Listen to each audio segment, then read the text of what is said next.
Hey everyone, so I recently recorded a video with a banker from Loan Depot named Mike Plata on what happens to mortgage interest rates when the Federal Reserve announces interest rate cuts. Take a look. You told me that interest rates went up last week, Right. and I'm gone on the websites. I'm Googling Mhm. it, and I hear that Right. the Federal Reserve's cut interest rates. Right. And so I'm confused. I'm like, Mike, why are you telling me the interest rates went up when the Federal Reserve just said the opposite? They just Mhm. said they cut interest rates by a 1/4%.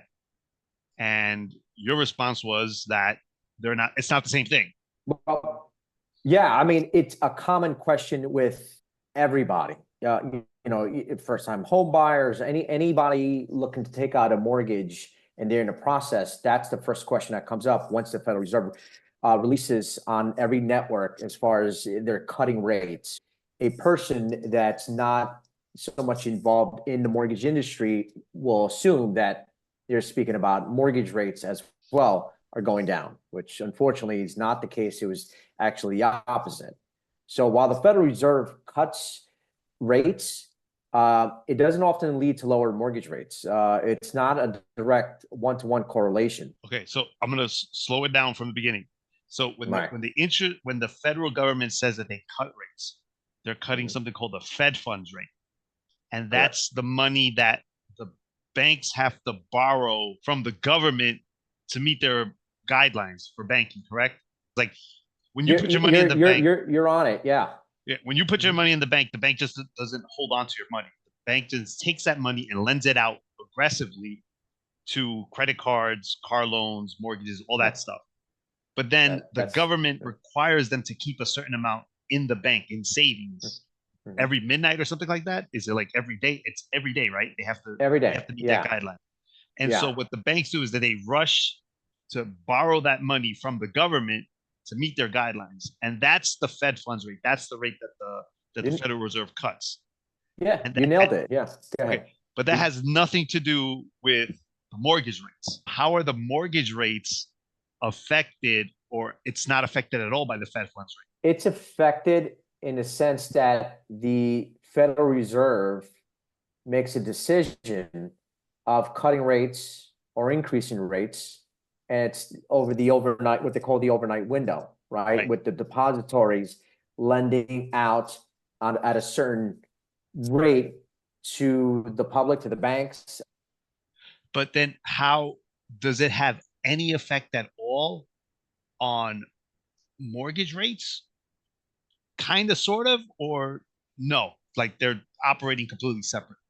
I mean, they're kind of related, but they're not directly related. That's what I'm getting. Right, right. This rate that we're talking about is indirectly affects short-term borrowing costs for consumers and businesses, Okay. which can influence the overall economic activity, right? So this is all like it ends up trickling.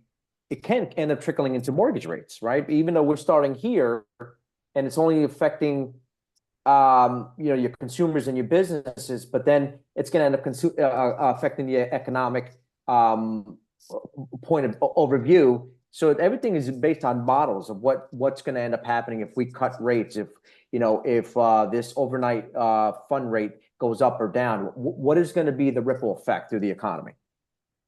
Got it. So it has an indirect effect. It Right. can kind of affect it, but it's not one to one. So the Federal Reserve cuts rate, that doesn't mean that mortgage rates are going to drop. It can Right. actually have the Exactly. opposite effect. You nailed it. Okay. Yeah. So my next question is if it's not the Fed funds rate that drive interest rates on mortgages, what's a better indicator of where the mortgage interest rates are going to go? Probably the best indicator is looking at the 10-year Treasury. Okay. They are parallel with what the mortgage-backed securities are doing in the market. Why is So that? that's probably the best indicator. Well, the 10-year Treasury note is considered one of the safest investments, right? And its yield reflects the long-term expectation of the economy, exactly what we were just talking about, right? So investors in the mortgage-backed securities look at the 10-year Treasury yield when setting rates for mortgages because it reflects the cost of long-term borrowing. And then based off of that, the banks then decide, well, we're either going to put our money in 10-year notes or we're going to issue more mortgages. Is that what they do? Is that they kind of figure out where the best place to put their money is? Yeah, because a 10-year treasury is one of the safest investments. So when you have bad news in the economy, almost all investors on the market is going to move their money to the 10-year treasury or the treasury, the bond market, Right. right? Because it's safer. So prices are going to go up, yields are going to go down. And as yields go down, mortgage rates follow. So the indicator that the rates, I mean, the 10-year treasury is at 4.5 right now, which is driving rates to be around 7% to 7.25. If that 10-year treasury starts falling down, but prices go up on a 10-year treasury, that's good news for interest rates. And that's all driven on the economic data. So, for example, unemployment will drive the 10-year treasury to go down. Inflation decreasing will drive the 10-year treasury to go down. So if the economy does well and the investors want to put their money into the stock market, then the Right. price of the 10-year treasury note is going to go Down. down. And yields go up. Why would they go down? Just I can Well, understand this. because the 10-year treasury coupon is not, it's not valuable, in other words. Oh, nobody right? wants to buy it. Nobody wants to buy it. It Got just it, got it, got it, starts got it. depreciating in price, and then that's what drives the yields to go up. Okay. So if the economy crashes, the economy tanks, and the stock market crashes, then Right. all the investors, they get nervous and they go, we're going to take our money out of the stock market and we're going to put it into bonds. Now, because got it. everybody wants Yeah. to buy bonds, there's too much demand and not enough supply. And then the value of the Right. bonds go up. If the value of the Prices bonds go go up, up, yields go down. and Then the by yields are yields, you going to mean go interest down. rate. Well, the yield, the 10-year treasury has a yield. What does So that when mean? I say 4.5, that's their yield. That's the interest rate they're paying. As the price of the bond goes up, the interest rate that they offer will go down, and then that interest rate will have an effect on the mortgage interest rate. Like, do you Yeah. feel it's okay to ask a lot of questions about this, or is it a situation where you feel like the clients are just going to get No, really it's confused? great. Absolutely. It's fine if they ask you a bunch of questions about trying to break down everything to fully understand what's happening. I actually like a client that has a lot of questions because they're first of all, they're trying to become more knowledgeable, right, Okay. of how mortgage rates work. Second of all, I feel like they're more invested into me and Got it. learning, right, and creating that relationship, right, that trust relationship that we're going to continue with this process. Got it. Okay. So I'm going to just go through the scenario one more time.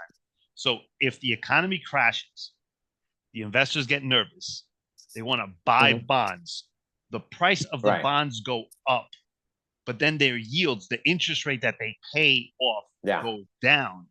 And that is what, and so then is it the same investors that decide to invest in bonds or invest in mortgages?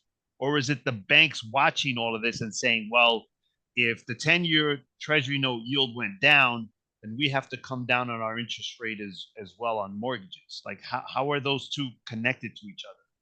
Is it the investors where they put their money, or is it the banking system kind of deciding this is what's happening, so therefore we're going to respond by doing this? It's a combination of everything, and then you have the mortgage-backed securities that really are the ones who are driving the rates up and down. The mortgage-backed securities. Simple question. Yeah. What is a mortgage-backed security? So the mortgage-backed securities are, the acronym is MBS. Okay. So the mortgage-backed securities are investments, right? They're investments like bonds. Each MBS is a share of bundled of home loans and other real estate debts from the banks.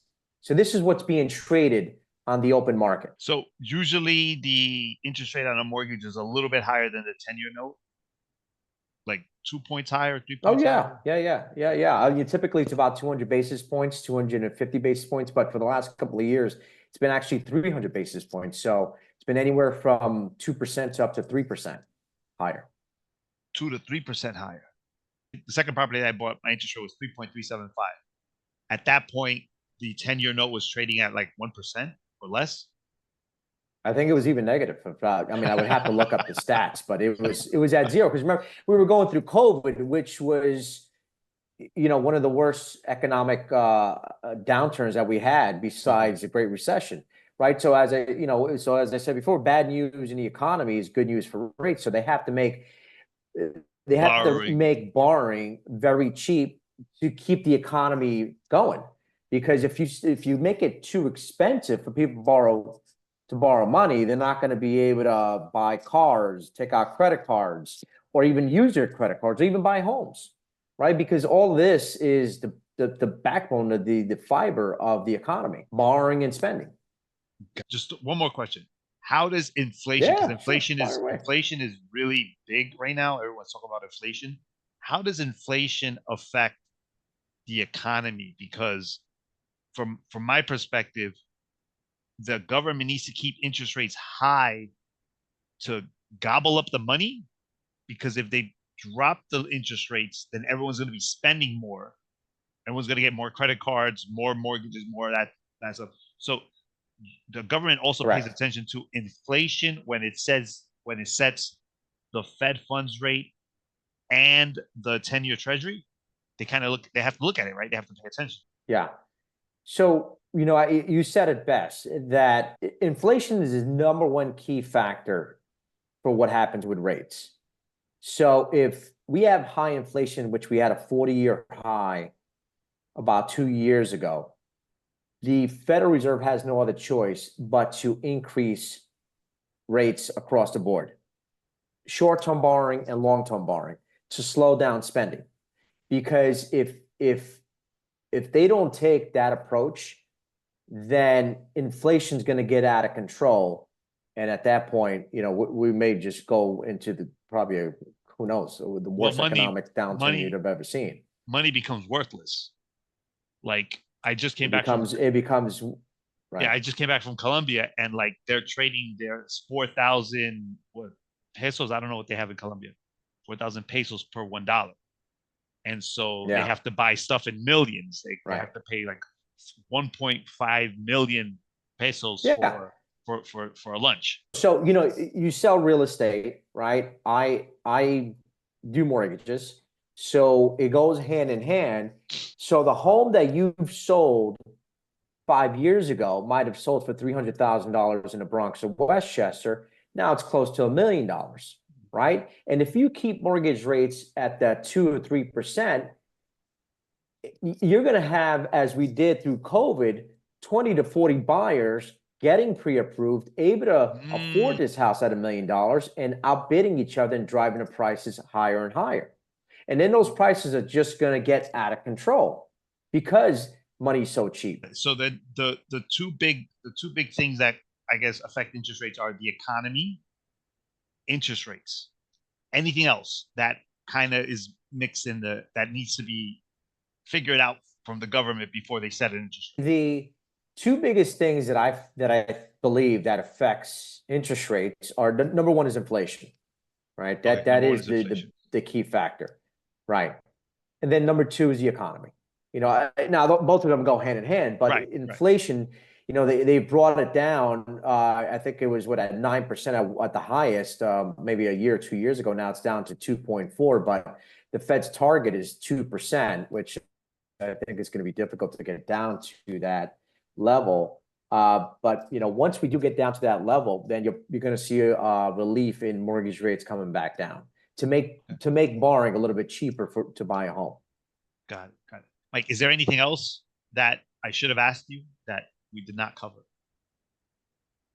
No, I mean, one other thing I'll add is it's also important to know that the market expectations of global events can have a significant impact on the mortgage rates. Things like geopolitical events, the central bank policies in other countries. So other countries may make a certain decision that could affect our economy. And all of that could also affect rates going up and down.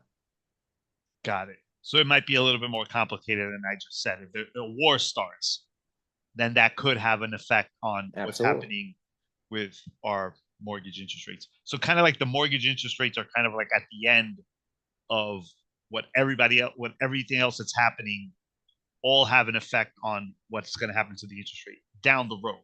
It's not like immediate. Yeah. Okay, cool. I mean, you said it. You said it best. It's all on a long-term outlook of what's going to happen to the economy, right? So as you said, something happens, war or what do we have? Blockchain, right? A couple of years ago, that we couldn't get any imports coming in, so prices were going up on simple things such as bananas, fruits, and apples, things like that, right? So all that just keeps compounding into the inflation levels. Okay, cool. All right, Mike, thank you so much. This has been No, really thank you. this has been really educational for me to kind of even have a better Awesome. understanding of how everything else works together. So I want to say thank you again, Mike, Yeah, let me know for because your time. Merry oh, thank you. Christmas, No, and I'll happy talk to you soon. holidays, Merry Christmas. Yeah, I mean, thank you for this opportunity. Awesome. All right, Mike. Thanks so much. Enjoy your Christmas. I'll talk to you. All right, All right, bye, Mike. enjoy.